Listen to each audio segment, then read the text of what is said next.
Jenis-jenis destilasi yang sudah banyak digunakan. Yang pertama adalah simple distillation, yang kedua ada steam distillation, yang ketiga ada vacuum distillation, yang keempat ada fractional distillation, dan yang kelima ada azeotropic distillation. Simple distillation atau destilasi sederhana yaitu sebuah teknik pemisahan kimia untuk memisahkan dua atau lebih komponen yang memiliki perbedaan titik didih yang jauh. Suatu campuran dapat dipisahkan dengan destilasi biasa ini untuk memperoleh senyawa yang murni. Senyawa yang terdapat di dalam campuran akan menguap saat mencapai titik didih masing-masing. Seperti pada gambar di bawah ini, suatu campuran dipanaskan. Senyawa yang memiliki titik didih paling rendah akan menguap terlebih dahulu. Uap tersebut kemudian akan menuju kondensor dan mengalami pendinginan, sehingga akan terjadi penurunan suhu. Uap tersebut akan berubah fasa, dari fasa uap kemudian akan menjadi cair kembali. Fase cair tersebut kemudian akan ditampung di vessel penampung. Beberapa aplikasi dari sistem destilasi sederhana. Yang pertama, distilled water production. Yang kedua, production of water for injection, separation of volatile from non-volatile substances, desalination of seawater, separation of ethanol and water, separation of acetone and water. Yang kedua, ada steam distillation atau destilasi uap, yaitu salah satu sistem destilasi yang khusus digunakan untuk senyawa-senyawa yang sensitif terhadap pemanasan secara langsung. Destilasi ini secara umum digunakan untuk destilasi campuran air dengan senyawa yang tidak larut dalam air, dengan cara mengalirkan uap air ke dalam campuran sehingga bagian yang dapat menguap berubah menjadi uap pada temperatur yang lebih rendah daripada dengan pemanasan langsung. Untuk destilasi uap, labu yang berisi senyawa yang akan dimurnikan dihubungkan dengan labu pembangkit uap. Uap air yang dialirkan ke dalam labu yang berisi senyawa yang akan dimurnikan dimaksudkan untuk menurunkan titik didih senyawa tersebut, karena titik didih suatu campuran lebih rendah daripada titik didih komponen-komponennya.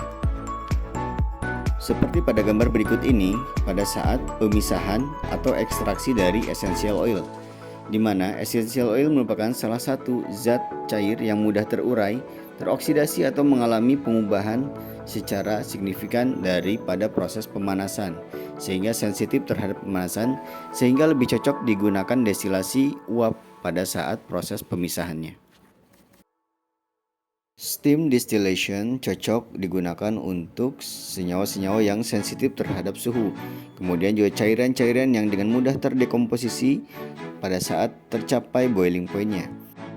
Kemudian untuk aromatic compounds, kemudian untuk menghilangkan senyawa-senyawa organik yang mungkin mengganggu di suatu proses produksi. Berikut ini adalah beberapa aplikasi dari sistem destilasi uap yang sudah umum digunakan di dunia industri. Yang pertama untuk essential oil manufacturing, yang kedua untuk perfumes atau fragrance, yang ketiga untuk consumer goods, yang keempat untuk petroleum atau bahan bakar minyak. Yang ketiga, vacuum distillation, yaitu salah satu jenis sistem destilasi dengan ciri khas di mana kondisi dari sistem destilasi dibuat vakum yang tinggi sehingga tekanan di dalamnya akan mengalami penurunan yang drastis. Kondisi ini digunakan untuk memisahkan dua komponen yang titik didihnya sangat tinggi. Metode yang digunakan adalah dengan menurunkan tekanan permukaan lebih rendah dari 1 atmosfer sehingga titik didihnya yang juga menjadi rendah. Dalam prosesnya, suhu yang digunakan untuk mendestilasi tidak perlu terlalu tinggi. Tekanan harus diturunkan karena senyawa yang akan didestilasi memiliki karakteristik mudah terdekomposisi pada tekanan 1 atmosfer di suhu tinggi, sehingga kondisinya harus dibuat vakum agar tekanannya menjadi rendah. Oke, ini adalah gambar sederhana dari sistem destilasi vakum skala laboratorium, di mana ciri khasnya yaitu terdapat pompa vakum untuk membuat kondisi sistem destilasi menjadi vakum dan tekanannya menjadi rendah. Ini adalah contoh gambar dari sistem destilasi vakum atau industrial vacuum distillation, di mana terlihat terdapat vacuum tower sebagai tempat terjadinya evaporasi yang dibuat vakum. Ini adalah contoh gambar plant design dari sistem destilasi di bidang perminyakan dengan sistem vacuum distillation. Beberapa aplikasi yang sudah digunakan untuk sistem destilasi vakum adalah pada produksi enzymes, vitamins, glycosides, alkaloids, kemudian juga industri di bidang perminyakan. Selain itu juga untuk pemisahan atau menghilangkan pengotor-pengotor pada suatu industri, kemudian juga pemisahan senyawa-senyawa yang bersifat termolabil. Kemudian juga selain itu untuk ekstraksi di bidang obat atau drugs. Itu adalah beberapa aplikasi dari sistem destilasi vakum yang sudah digunakan di dunia industri. Destilasi berikutnya adalah fractional distillation atau destilasi fraksionasi atau juga bisa disebut destilasi bertingkat.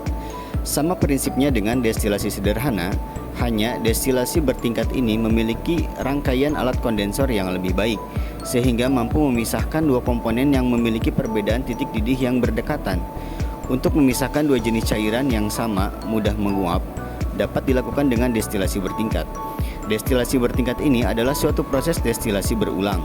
Proses berulang ini terjadi pada kolom fraksional.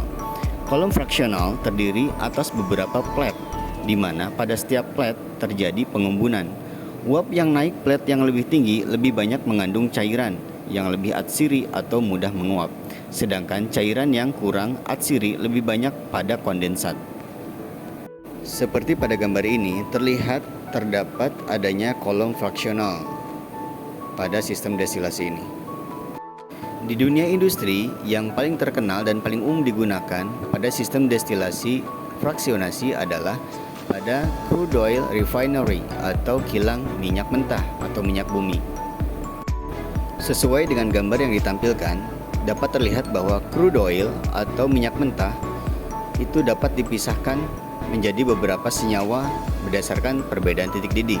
Mulai dari titik didih yang paling rendah yaitu di bawah 25 derajat Celcius sampai yang paling tinggi yaitu di atas 350 derajat Celcius. Secara umum, minyak mentah tersebut dapat terbagi menjadi liquid petroleum gas atau LPG, kemudian juga petrol, gasolin atau bensin, kemudian naphtha, parafin, diesel, kemudian juga fuel oil, lubrication oil, dan bitumen. Khusus pembahasan tentang bahan bakar minyak ini saya sajikan di akhir video. Jadi bagi teman-teman yang ingin tahu lebih lengkap, tonton video sampai akhir, jangan di skip-skip, dan jangan lupa like, share, komen, dan subscribe. Oke, thank you. Jenis lainnya dari destilasi adalah azeotropic distillation atau destilasi azeotrop, yaitu salah satu teknik destilasi yang digunakan untuk memisahkan campuran azeotrop. Campuran azeotrop adalah campuran dari dua atau lebih komponen yang sulit dipisahkan. Biasanya, dalam prosesnya digunakan senyawa lain yang dapat memecah ikatan azeotrop tersebut atau dengan menggunakan tekanan yang tinggi. Ini adalah salah satu desain dari azeotropic distillation sederhana, di mana terdapat addition flash sebagai tempat senyawa yang digunakan untuk memecah ikatan azeotropik pada suatu campuran. Pada desain tersebut juga terdapat heat exchanger digunakan sebagai alat penukar panas. Beberapa aplikasi dari azeotropic distillation yaitu yang pertama ada pemisahan antara acetic acid dan air dalam suatu campuran. Kemudian dalam prosesnya dapat ditambahkan N-butil asetat sebagai komponen untuk memecah ikatan azeotrop antara acetic acid dan air. Kemudian juga ada campuran dari etanol dan air, disebut juga dehydration of ethanol. Yang ketiga ada juga digunakan dalam petroleum refineries untuk beberapa kasus dalam destilasi di perminyakan. Itu adalah beberapa dari aplikasi sistem azeotropic distillation. Ini adalah salah satu alat destilasi dengan sistem rotary evaporator dari brand Jerman yaitu merek IKE RV5 Basic skala laboratorium. Bagian-bagian dari alat ini adalah yang pertama heating bed, yang kedua ada evaporation flask sebagai tempat sampel, kemudian yang ketiga ada condenser sebagai tempat pendinginan, kemudian ada cooling inlet untuk air masuk dan cooling outlet untuk air pendingin keluar. Kemudian ada collecting flask, sample inlet dan motor pemutar evaporation flask. Ini adalah data dari physical and chemical properties dari aseton. Bisa kita lihat boiling point-nya adalah 56 derajat Celcius. Selanjutnya saya tampilkan salah satu alat destilasi dari brand Jerman dengan sistem rotary evaporator, yaitu dengan merek IKE RV5 Basic untuk tipe motor. Untuk tipe heating bednya yaitu IKE World HB4 Basic. Alat ini merupakan salah satu alat destilasi yang sudah umum digunakan di chemical laboratory untuk skala industri maupun skala pendidikan. Salah satu kelebihan dari alat ini adalah dengan adanya sistem putaran pada flash sample, maka penguapan dan pemisahan akan lebih cepat dan lebih optimal. Oke, selanjutnya saya akan mencoba untuk mendestilasi sampel sebanyak 500 ml, di mana sampel ini adalah limbah dari sisa hasil kegiatan di laboratorium kimia zat warna tekstil, di mana limbah ini berisi campuran dari aseton, air, dan juga pengotor-pengotor dari sisa zat warna tekstil, khususnya zat warna tekstil yang bersifat disperse atau yang tidak larut dalam air, sehingga pembersihan alat-alat gelas di laboratorium tersebut harus menggunakan aseton. Oke, lanjut kita charging sebanyak 500 ml sampel tersebut ke dalam evaporation flask, di mana kapasitas maksimum dari evaporation flask ini adalah 1 liter atau 1000 ml dengan merek Scott Duran. Tujuan dari percobaan ini ialah saya ingin mendapatkan aseton dari campuran limbah tersebut sehingga dapat digunakan kembali. Ini adalah bagian dari alat yang berfungsi untuk injeksi sampel. Selain kita bisa langsung charging sampel ke dalam vessel evaporation flask, kita juga bisa injeksi sampel melalui selang tersebut. Oke. Baik, kita pasang atau install clean collecting flask sebagai tempat anti destilat atau cairan yang kita inginkan. Adapun air di bawah itu saya gunakan untuk membantu cooling atau membantu pendinginan saat terjadi pemisahan. Vessel evaporation flask yang sudah terisi dengan sampel sebanyak 500 ml kita tempatkan di atas heating bed yang sudah berisi air. Kemudian kita pasangkan pada motor dengan menggunakan bantuan klem pengunci sehingga bisa kokoh dan tepat. Oke, kita coba putar. Oke, sudah baik, terlihat putarannya tidak goyang seperti itu. Kemudian lanjut kita nyalakan heating bednya untuk pengaturan suhu. Selanjutnya dipasangkan juga termometer manual. Kita cek juga instalasi dari air pendingin yang akan menunjuk kondensor sebagai pendinginan pada saat pemisahan. Kita cek juga aliran dari air untuk cooling tersebut. Pastikan alirannya lancar sehingga proses cooling pada saat pemisahan berjalan optimal. Untuk kecepatan dari putaran motor kita bisa atur sesuai dengan apa yang kita butuhkan. Untuk settingan dari motor ini ada angka 1 sampai 9 kecepatan, di mana angka 9 menunjukkan kecepatan yang paling tinggi, seperti ini, kecepatan yang maksimal. Selanjutnya kita ke bagian heating bed, di mana heating bed ini kita bisa lihat dan kita bisa atur suhunya. Terlihat bahwa suhu maksimal yang kita bisa atur adalah 225 derajat Celcius. Alat ini masih merupakan tipe basic sehingga belum dilengkapi dengan termometer untuk mengontrol suhu. Oleh karena itu, untuk memudahkan mengontrol suhu, saya tambahkan termometer manual. Boiling point atau titik didih dari aseton adalah 56 derajat Celcius. Tapi pada campuran ini berdasarkan pengalaman, aseton akan mengalami evaporasi atau penguapan pada suhu 65-70 derajat Celcius. Oke, kita bisa lihat aseton sudah mulai mengalami evaporasi menuju kondensor, kemudian akan mengalami pendinginan, kemudian akan kembali menjadi cairan yang akan ditampung pada collecting flask. Kita lihat tetesannya cukup banyak. Tetesan aseton tersebut akan ditampung di collecting flask. Boiling point untuk air lebih tinggi dibandingkan dengan aseton, yaitu sekitar 100 derajat Celcius. Sehingga pada kondisi ini aseton akan lebih dulu mengalami evaporasi. sehingga akan terjadi separation atau pemisahan antara aseton dan air, juga pengotor-pengotor dari zat warna yang masih tertahan di evaporation flash.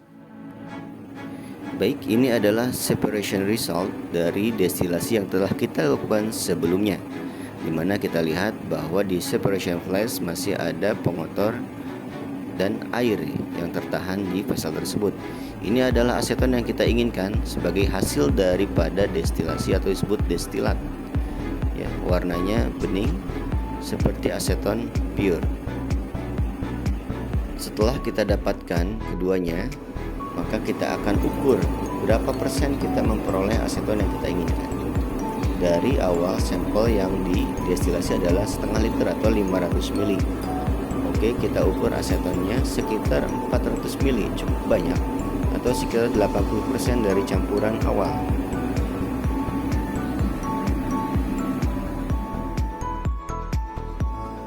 Oke, kita pindahkan aseton yang kita dapatkan sebanyak 400 ml ke dalam botol yang sudah diberi label bahaya, yaitu flammable ya. Aseton ini akan dicek water contentnya atau kadar airnya untuk mengetahui apakah ada air yang ikut terevaporasi dengan aseton. Aseton ini masuk ke dalam grade aseton teknis. Jika diperlukan, kita juga bisa cek purity atau kemurniannya. Kita juga cek efektivitas dalam penggunaan kembali aseton hasil destilasi tersebut, apakah masih efektif ataukah tidak dalam penggunaannya.